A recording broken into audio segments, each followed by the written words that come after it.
Hola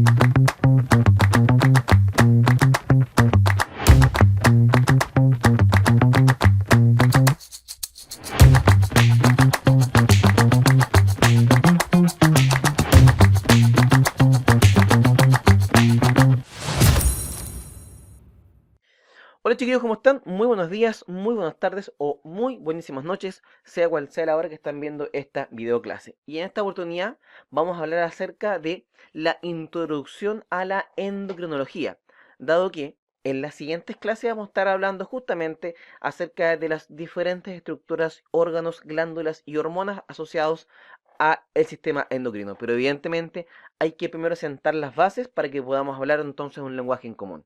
Por lo mismo, vuelvo a insistir, que sean bienvenidos a la clase de Introducción a la Endocrinología. Y como siempre vamos a dejar aquí expuesto cuáles son los resultados de aprendizaje y también cuáles son los contenidos que van a estar tributando a su formación como profesionales de enfermería. Evidentemente, como siempre lo hacemos, hay que partir con una breve introducción. Y esta introducción viene a dar el espacio para que podamos encontrar un lenguaje en común del cual referirnos a el sistema endocrino. Uno de los primeros elementos que hay que considerar que nuestro cuerpo trabaja de manera coordinada, haciendo que haya una actividad coordinada entre células, tejidos, órganos y sistemas. Y esta coordinación se da gracias a diferentes mensajeros químicos. Nuestro cuerpo tiene a lo menos 6 diferentes mensajeros químicos, que son los que vamos a estar hablando a continuación. En primera instancia, vamos a encontrar que un tipo de mensajero químico son los neurotransmisores. Y un neurotransmisor es aquel mensajero que se libera en un axón, en un espacio sináptico, para que entonces se le entregue el mensaje a la siguiente neurona, que sería entonces la neurona postsináptica. Las hormonas neuroendocrinas, que son aquellas secretadas por parte de neuronas a la sangre, y van a hacer entonces su acción en células dianas en otra parte del cuerpo. También vamos a encontrar las hormonas paracrinas. Y las hormonas paracrinas son aquellas que son secretadas por las células de la glándula al líquido extracelular, y estas van a actuar en células cercanas o lo menos que sean células similares a la célula de donde se generó esta hormona. También tenemos las hormonas autocrinas, y son aquellas que son secretadas por células especializadas al líquido extracelular y actúan sobre sí mismas. También vamos a tener las citoquinas. Y las citoquinas se refiere a péptidos secretados por las células en dirección al líquido extracelular y que pueden actuar como hormonas autocrinas, paracrinas o endocrinas. Y tenemos finalmente las hormonas endocrinas, que son aquellas secretadas por parte de glándulas y células especializadas en dirección al líquido extracelular para que estas hormonas logren hacer su efecto en otros tejidos del cuerpo. Y van a ser estas últimas, es decir, las hormonas endocrinas, de las cuales vamos a estar hablando y profundizando durante esta conversación. Un elemento a considerar es que las hormonas endocrinas, como ya dijimos, son generadas en un conjunto particular de células o particularmente de una glándula, y cuando pasan al líquido extracelular se desplazan a través de la sangre y viajan por todo el organismo. Podemos encontrar que estas hormonas endocrinas tienen diferente nivel o diferente capacidad de afectar el metabolismo de nuestro cuerpo. Por ejemplo, somos capaces de observar que la hormona de crecimiento es capaz de favorecer el crecimiento de la mayoría de los tejidos. Así también como la tiroxina tiene la capacidad de incrementar la velocidad de reacción química en la gran mayoría de los tejidos. Sin embargo, tenemos algunas hormonas endocrinas que van a estar afectando a un tipo particular de células.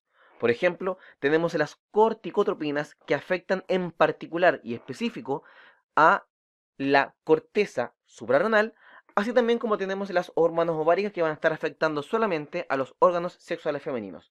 Vuelvo entonces a insistir, tenemos las hormonas endocrinas que pueden afectar a muchas células de forma simultánea, así también como a un grupo particular de células efectoras.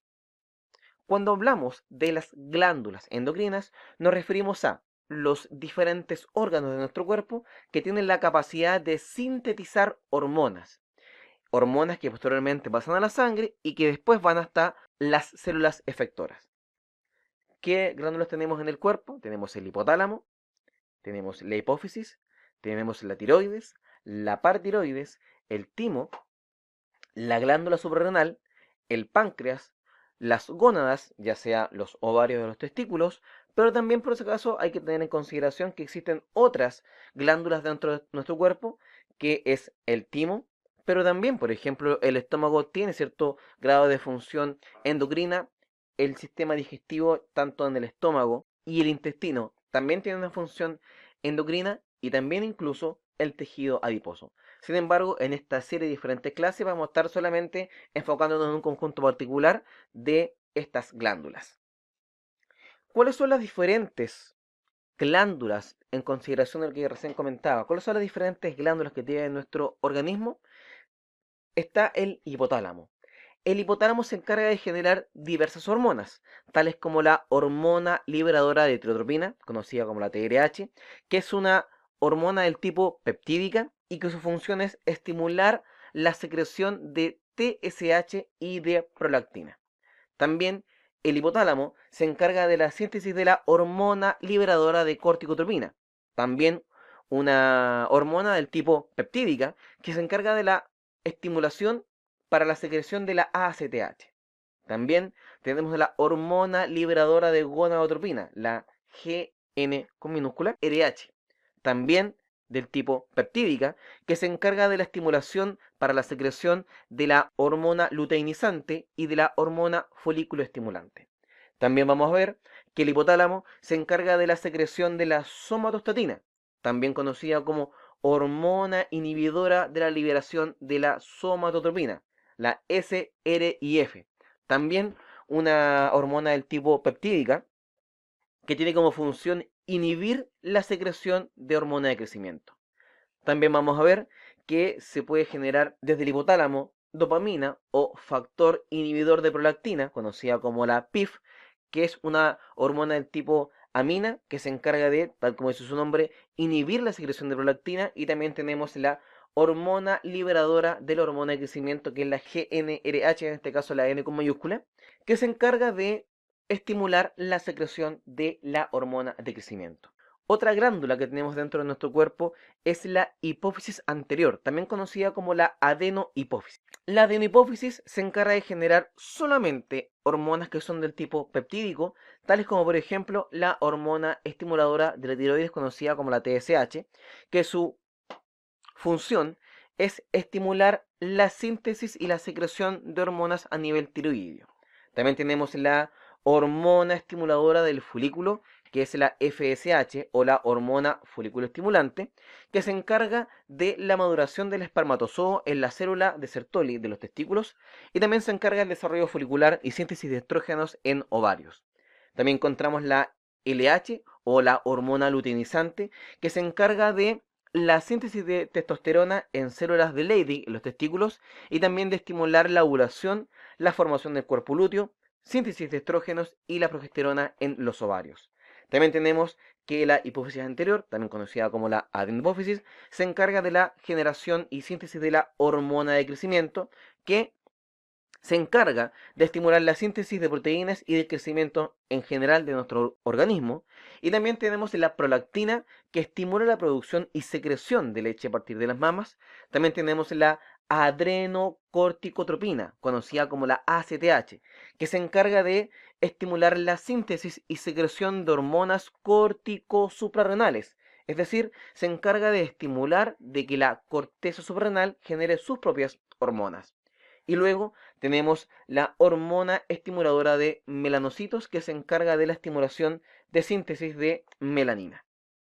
Otra glándula que tenemos dentro de nuestro cuerpo es la hipófisis posterior, que se encarga de generar hormonas solamente del tipo peptídico, tales como la oxitocina, que es la hormona que permite la estimulación de la secreción de leche por parte de la mama y también permite la contracción uterina. Y también vemos la vasopresina, también conocida como la hormona antidiurética o también conocida como la ADH, que se encarga de reabsorber agua en células principales de los conductos colectores y la constricción de las arteriolas.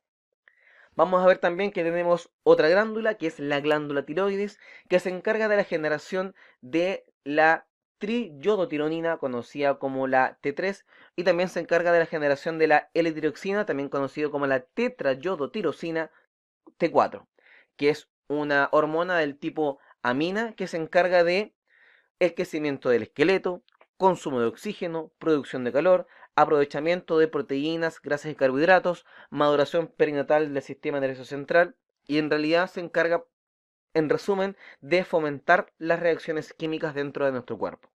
También tenemos que la tiroides se encarga de la generación de la calcitonina, que es una hormona del tipo peptídico que tiene como función disminuir la concentración de calcio en el suero. Junto con la glándula tiroides vamos a encontrar la paratiroides, que se encarga de generar la hormona paratiroidea conocida como la PTH, que es un tipo de hormona peptídica que se encarga del incremento del calcio en el suero. Luego tenemos la glándula suprarrenal. Y la glándula suprarrenal se va a dividir en dos grandes elementos. Tenemos la corteza suprarrenal. Y la corteza suprarrenal se encarga de la generación de cortisol, que es un tipo particular de glucocorticoide, que es un tipo de hormona esteroidea, que tiene como función la gluconeogénesis, una acción antiinflamatoria, inmunosupresión, capacidad de reacción vascular a las catecolaminas. También vemos que la corteza suprarrenal, que es un tipo particular de mineralocorticoides, es un tipo de hormona esteroidea que se encarga de incrementar la reabsorción renal de sodio, de secretar potasio y secretar hidrógeno. Y también tenemos que sale a partir de la corteza suprarrenal la dehidroepiandrosterona, conocida como la DEA, y la androstenediona, que son los andrógenos que son generados a partir de la glándula suprarrenal. Sin embargo, cabe destacar que los andrógenos que salen a partir de la corteza suprarrenal tienen una pequeña importancia si la comparamos con los andrógenos que salen desde las gónadas. También les recuerdo que la glándula suprarrenal se va a también dividir en una segunda parte que es la médula suprarrenal, y la médula suprarrenal se encarga de la generación en general de las catecolaminas, que es un tipo de hormona del tipo amina. Luego tenemos las glándulas que son las gónadas, como lo es el ovario, y el ovario se encarga de la generación del estradiol y la progesterona. Y también tenemos los testículos que se encargan de la generación de testosteronas. Todas estas tienen como clasificación que es un tipo de hormona esteroidea que tiene como función el crecimiento y desarrollo del sistema reproductivo femenino, que da lugar a la fase folicular del ciclo menstrual, desarrollo de las mamas, mantenimiento del embarazo, secreción de prolactina en el caso del estradiol, mientras que la progesterona se encarga de la fase lútea del ciclo menstrual y el mantenimiento del embarazo. Mientras tanto, que la testosterona se encarga de la espermatogénesis y de entregar los caracteres sexuales masculinos secundarios. También tenemos el cuerpo amarillo, que se encarga de la generación del estradiol y progesterona, que es un tipo de hormona esteroidea. Y también tenemos que a partir de la placenta se puede generar la gonadotropina coriónica humana, la HCG, que es un tipo de hormona peptídica que estimula la síntesis de estrógenos, progesteronas en el cuerpo amarillo durante el inicio del embarazo. También se genera el lactógeno placentario humano, que es el HPL o somatomamotropina coriónica humana, que es un tipo de hormona peptídica que tiene una acción similar a la hormona de crecimiento y la prolactina durante el embarazo, el estriol y la progesterona, que son esteroides. También vemos que otra glándula es el páncreas, que se encarga de la generación a partir de las células betas de insulina, que es un tipo de hormona peptídica que tiene como función disminuir la concentración de glucosa en sangre. Y también vemos que está el glucagón, que viene desde las células alfa, que también es un tipo de hormona peptídico que tiene como función aumentar la concentración de glucosa en la sangre.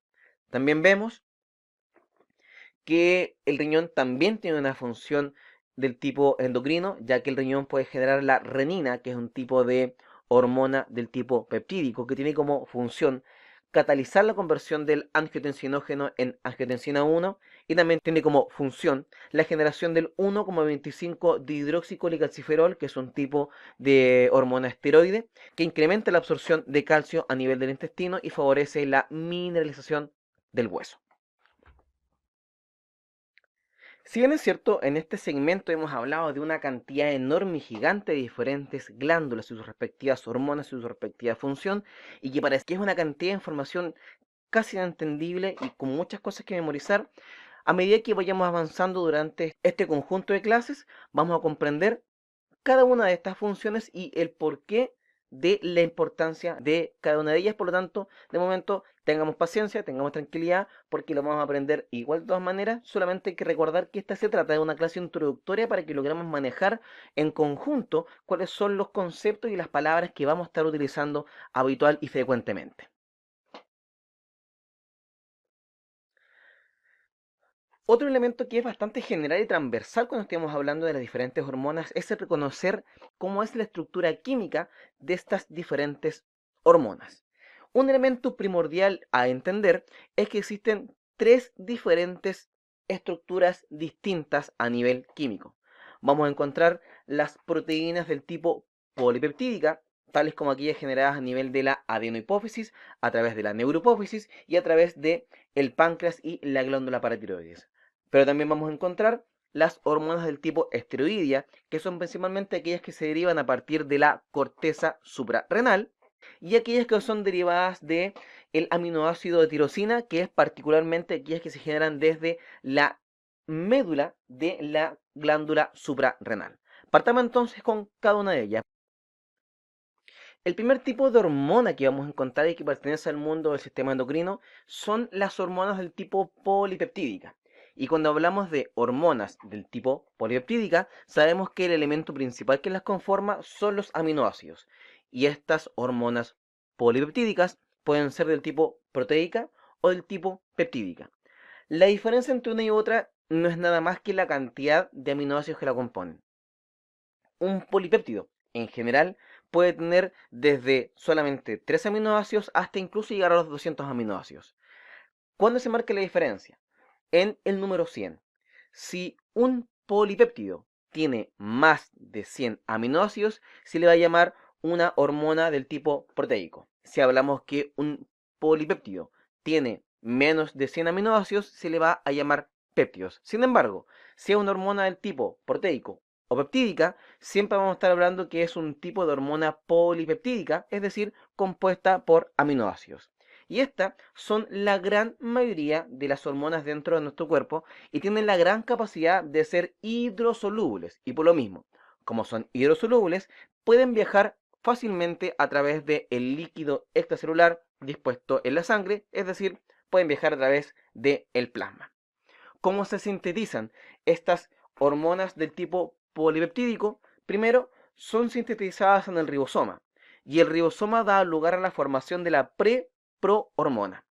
Esta preprohormona ingresa hasta el retículo endoplasmático y el retículo endoplasmático la transforma en una prohormona. Posteriormente, esta prohormona hace su ingreso desde el retículo endoplasmático en dirección al aparato de Golgi, donde en el aparato de Golgi se transforma en hormona. Y a partir de este momento, la hormona sale al citosol al interior de diferentes vesículas. Vesículas que quedan al interior de la célula, por fuera del aparato de Golgi, quedan al interior de las células en espera de la exocitosis, es decir, quedan en espera de su liberación desde el intracelular hacia el extracelular una vez que recibe el estímulo. Estímulos tales como, por ejemplo, el incremento de la concentración de calcio en el LIC o bien el aumento del AMP cíclico en el líquido intracelular. Por lo tanto, aquí podemos ver exactamente lo mismo. El ADN transcribe ARN mensajero, ese ARN mensajero le da la instrucción al ribosoma para que el ribosoma se encargue de la generación de la preprohormona. Luego esta preprohormona entra al retículo endoplasmático para que se transforme en la prohormona. Esta prohormona entra al aparato de Golgi. Dentro del aparato de Golgi se transforma en hormona y la hormona queda dentro de vesículas que quedan en el citosol. Para que esta vesícula logre liberar estas hormonas del tipo peptídico hacia afuera de la célula, es decir, desde el líquido intracelular al extracelular, tiene que haber un estímulo y ese estímulo habitualmente tiende a ser el aumento de la concentración de calcio o el aumento del AMP cíclico al interior de la célula, lo que entonces genera que esta vesícula se libere hacia el líquido extracelular. También vamos a tener otro tipo de hormona que es la hormona del tipo esteroidea. La hormona del tipo esteroidea viene desde el colesterol y el colesterol viene a partir del ciclopentano perhidrofenantreno. Lo importante de este colesterol es que tiene un carácter que es liposoluble y al ser liposoluble permite fácilmente que éste pueda difundir a través de la membrana plasmática, que recordemos que está compuesta principalmente de fosfolípidos. Elemento importante de las hormonas esteroideas es que están presentes en células de carácter secretor. Sin embargo, estas células secretoras no logran almacenar la hormona ya sintetizada. Lo que sí pueden hacer es que esta célula secretora posee vacuolas con ésteres de colesterol. ¿Qué quiere decir esto? Quiere decir que aunque la célula que genera la hormona esteroidea no puede tener en su interior vesículas con este tipo de hormonas para que sea liberada cuando haga falta, sí tiene la posibilidad de almacenar la materia prima que da lugar a la formación de esta hormona. Por lo tanto, cuando la célula del tipo esteroidea recibe el estímulo, en ese momento saca la materia prima, que es el colesterol, desde las vacuolas y en ese momento puede sintetizar la hormona y de inmediato la libera hacia afuera. Por lo tanto, hay que dejar muy en claro que las hormonas esteroideas no se almacenan en vesículas en espera de ser liberadas, sino que son secretadas en el mismo momento en que se le solicita a esa célula que genere esta hormona. Y finalmente tenemos el tercer tipo de hormona que es la amínica de la tirosina, es decir, células que vienen a partir del aminoácido que es la tirosina. Y esta se refiere particularmente a la síntesis de la tiroglobulina, que tiene una labor esencial y primordial en la formación tanto de T3 como T4, que son las hormonas que se dan a nivel tiroideo. También podemos ver que la hormona que es del tipo amínico, es decir, que viene del aminoácido de la tirosina, lo vemos en la formación de las catecolaminas, que son las hormonas que vienen a partir de la médula suprarrenal, tales como por ejemplo la adrenalina y la noradrenalina. Otra cosa también importante es que cuando hablamos de hormonas del tipo amínicas de la tirosina, esta sí tiene la capacidad de poder estar ubicadas en vesículas previo a su liberación al torrente sanguíneo. ¿Cómo aparecen las hormonas tiroideas? Las vamos a ver justamente en la clase donde estemos hablando de la glándula tiroides, y en el caso de las catecolaminas, que son el otro tipo de hormona amínica, se produce a través que la tirosina, por efecto de la tirosina hidroxilasa, se transforma en la dihidroxifenilalanina, conocida como la L-Dopa. Posteriormente, esta L-Dopa se transforma en dopamina por efecto de la levoaminoácido acetil descarboxilasa. Y luego, esta dopamina se va a transformar en noradrenalina por efecto de la dopamina beta-hidroxilasa. Y posteriormente, esta noradrenalina se va a transformar en adrenalina a través de la enzima llamada la feniletanolamina N-metiltransferasa. Y va a ser la dopamina, la noradrenalina y la adrenalina la que van a ser entonces las catecolaminas referidas a las hormonas del tipo amínica, porque todas vienen a partir del aminoácido de tirosina. Esto ¿les parece conocido? Evidentemente que sí, porque aquí estamos hablando de las mismísimas catecolaminas, que son los neurotransmisores que tienen un papel fundamental y esencial en la transmisión del mensaje desde el ganglio a la neurona postganglionar en el sistema nervioso autónomo del tipo simpático. Otro elemento esencial que hay que conocer dentro de los aspectos generales de lo que significa el sistema endocrino es el asociado a los procesos de secreción, transporte y aclaramiento de hormonas. En relación a el inicio y el efecto que tiene cada una de estas hormonas, va a depender del momento en que aparece el estímulo, y también hay que reconocer que existen ciertas hormonas que pueden tardar solamente un par de segundos en poder funcionar, tales como la adrenalina, eventualmente algunas que pueden demorarse un par de minutos, tales como la noradrenalina, o incluso en algunos casos pueden demorarse meses desde el inicio del efecto, tales como la T4 y la GH, que es la tetraiodotyrosina o la hormona de crecimiento, que es la GH. Ahora, ¿cómo se va a controlar la síntesis? ¿Cómo una glándula va a saber si es que tiene que generar más o menor cantidad de hormonas a través del feedback negativo y el feedback positivo? Esto es un elemento que ya hemos conversado en clases anteriores, pero podríamos decir que el feedback negativo, en resumen, se encarga de evitar la actividad hormonal excesiva, versus que el feedback positivo se encarga de aumentar la concentración plasmática de esta hormona. También hay que tener en consideración que hay ciertas variaciones cíclicas que permiten el aumento o la disminución de estas hormonas, tales como por ejemplo cambios de estación, envejecimiento y el ciclo circadiano. Solamente como ejemplo y únicamente como ejemplo, vemos que el hipotálamo envía un mensaje que estimula la hipófisis anterior. La hipófisis anterior envía entonces una señal que activa una glándula endocrina, como por ejemplo el testículo. Y el testículo genera una hormona, por ejemplo la testosterona. Y la testosterona va hasta un órgano efector, como por ejemplo el músculo. Sin embargo, va a ser la misma hormona la que va a generar la inhibición en la síntesis de esta hormona, dado que el incremento de la concentración de la hormona va a dar el aviso a nivel hipotalámico y a nivel hipofisiario que no hace falta seguir estimulando la glándula endocrina porque no hace falta una mayor cantidad de hormonas. A esto le vamos a llamar el circuito largo. Pero también tenemos un circuito corto, donde si la hipófisis detecta que tiene una gran cantidad de estímulo, va a dar la indicación del hipotálamo para que el hipotálamo disminuya la cantidad de estímulo que llega hasta la hipófisis anterior para posteriormente generar la hormona que estimula la glándula secundaria. A esto le vamos a llamar entonces el feedback o retroalimentación negativa. Pero también tenemos la retroalimentación positiva. Y esto ocurre cuando, únicamente como ejemplo, el hipotálamo entrega un estímulo para que aumente la actividad de la hipófisis anterior entrega un estímulo para que aumente la función de una glándula endocrina, como por ejemplo el ovario, para que el ovario genere una mayor cantidad de hormona que sería el estradiol, y este estradiol llega hasta el órgano efector.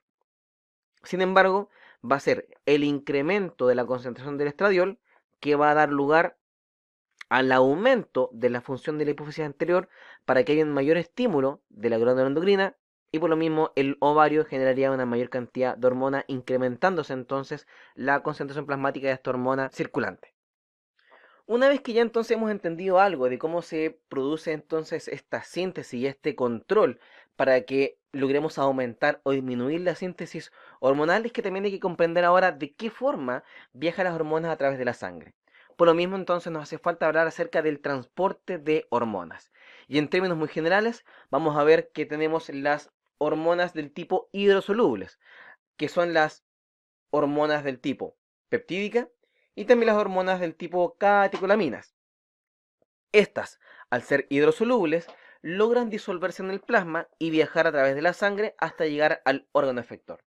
Pero también tenemos las esteroidia y tiroidia, que estas son un tipo de hormonas que viajan unidas a proteínas. Cuando van unidas a proteínas, no logran cruzar membranas y por lo mismo no ejercen su efecto. Aquellas que sí cumplen su efecto es la fracción libre de estas hormonas. Aproximadamente de las hormonas tiroidias y tiroidias se calcula que el 90% va unida a proteínas, por lo tanto es muy grande y no logra cruzar membranas, y el 10% se encuentra libre, y como se encuentra libre es más pequeña y logra cruzar membranas porque recordemos que se trata de, a nivel de la hormona esteroidia y tiroidia, al ser liposoluble, logra entrar a través de la membrana plasmática. Ahora, ¿cuál es la importancia que tiene este conjunto de hormonas que está unida a proteínas y que es muy grande, que no permite el cruce de la membrana?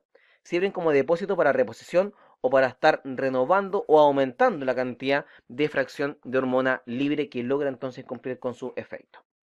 Y una vez que estas hormonas ya han viajado a través del cuerpo, tienen entonces que llegar hasta un órgano efector. Y en ese órgano efector entonces logramos entender y nos hace falta comprender acerca del mecanismo de acción de la hormona una vez que llega hasta el órgano efector.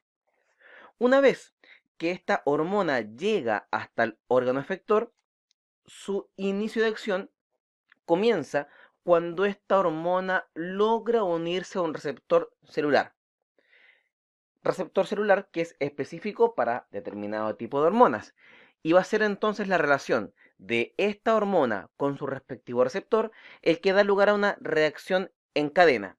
Evidentemente, diferente hormona en diferente receptor va a generar una diferente reacción en cadena, pero en términos muy generales se produce una secuencia extensa de diferentes procesos para cada una de estas hormonas en diferentes órganos efectores. ¿Dónde se encuentran estos receptores? Se encuentran en la superficie celular. Y este receptor ubicado en la superficie celular es específico para hormonas del tipo proteico, peptídico y las catecolaminas. También vamos a encontrar receptores a nivel citoplasmático. Y el receptor citoplasmático se encarga principalmente de estar recibiendo hormonas del tipo esteroideas. Y finalmente tenemos los receptores a nivel del núcleo celular que se encargan de estar recibiendo particularmente y específicamente hormonas del tipo tiroidea.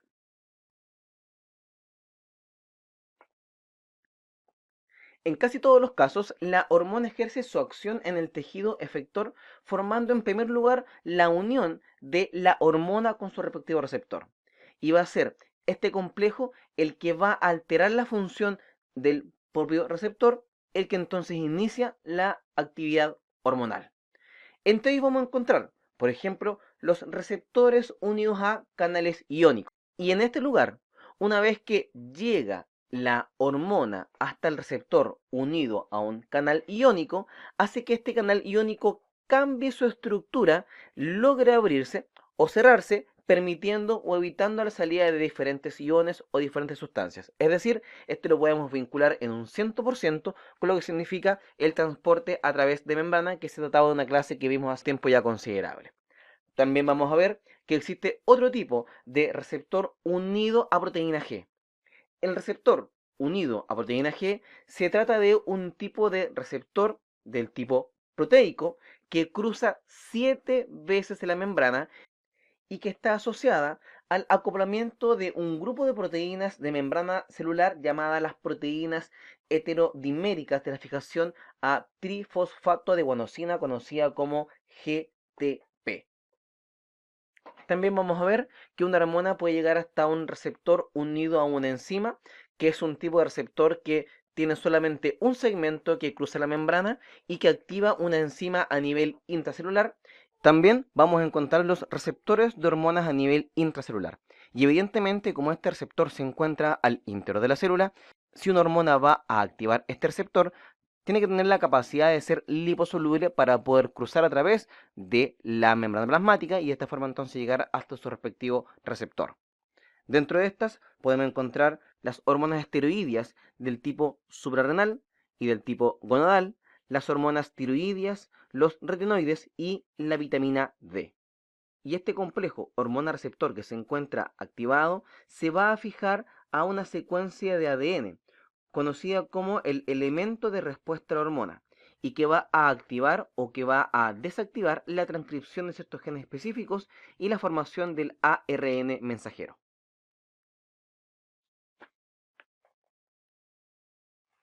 Ahora, en relación a este receptor unido a un canal iónico, en consideración de que ya hemos hablado acerca de temas similares en ocasiones anteriores, vamos a saltarnos esa parte, pero vamos a hablar en particular acerca del receptor unido a una proteína G. Cuando hablamos de un receptor unido a proteína G, hablamos de un receptor que tiene 7 segmentos transmembrana, es decir, cruza 7 diferentes veces esta membrana y está asociado a estas proteínas que son parte de la estructura de la membrana.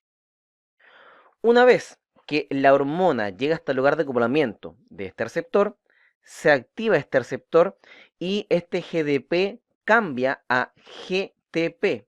Y aquí entonces se habla de una proteína G activa.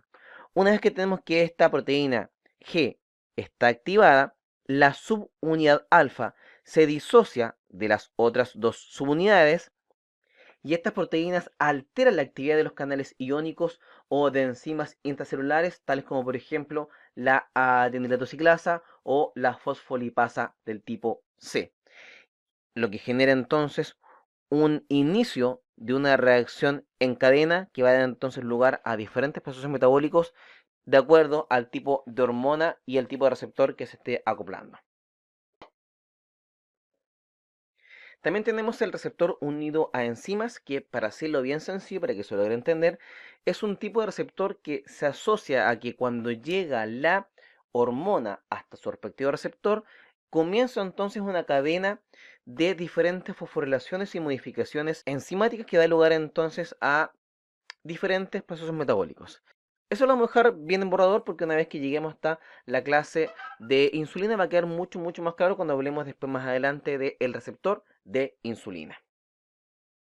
Y también tenemos finalmente lo que significa el receptor intracelular, que como les comentaba recién, es el que se encuentra al interior del núcleo y por lo tanto entonces la hormona que tiene que cumplir esta función, como por ejemplo la hormona tiroidea, tiene que primero cruzar la barrera plasmática, luego llegar hasta el citosol, unirse a un transportador y a través del transportador entrar dentro del núcleo para que dentro del núcleo entonces pueda ejercer su función. Y eso entonces, chiquillos, es todo en cuanto a lo que es la clase de elementos generales de el mundo de la endocrinología. Sin nada más que decir, chiquillos, me despido, que les vaya, pero muy terriblemente bien.